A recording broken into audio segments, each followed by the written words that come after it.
ప్రకాశం. కానీ ఇప్పుడు నాకు భయం లేదు. నిజంగా నా కూతురు అదృష్టవంతురాలు సత్యం అంటాడు. రాజా సత్యం రియాక్షన్ పడుతుంది, మైండ్ వాయిస్లో సత్యం అంటాడు. ప్రకాశం, నువ్వు అనుకుంటున్నట్టు నా కొడుకు దానకన్నుడు కాదురా బాబు. 110 నోట్లని 100 సార్లు లెక్క పెట్టి అందులో ఒక నోటు మాత్రమే ఖర్చు పెట్టే పరమ పిసినారిగాడు. పెళ్ళి అయ్యాక అక్షయ వాడిని ఎలాగైనా మార్చుకుంటానన్న నమ్మకంతో ఈ విషయం నీకు కూడా చెప్పకుండా ఈ పెళ్లి జరిపిస్తున్నాను, నన్ను క్షమించరా అని చెప్పేసి మైండ్ వాయిస్ చేసుకుంటాడు. దాని తర్వాత ప్రకాశం అంటాడు, మా 2 కుటుంబాల తరపున మండపం నిర్మాణానికి 50,000 విరాళంగా ఇస్తున్నామంటాడు. అందువల్ల రత్నవల్లి సంతోషమైన అంటే పెద్ద మనిషి.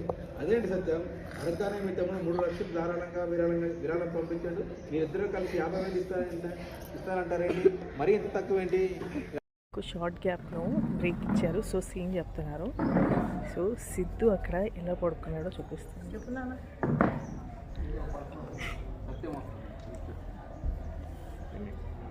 బాబు లేవు.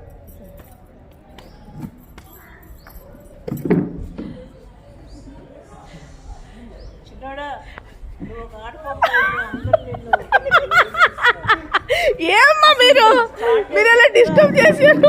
ఇంత గోల్ జరుగుతుంది, నోరు తెచ్చుకుని అలా నిద్రపోతారు. ఎంతమంది ఎన్ని వీడియోలు తీసారు తెలుసా? ఎంతమంది ఎన్ని వీడియోలు తీసారు తెలుసా? హాయ్ అందరికీ నమస్కారం. Welcome to stylish Srilatha. Please subscribe. Please subscribe.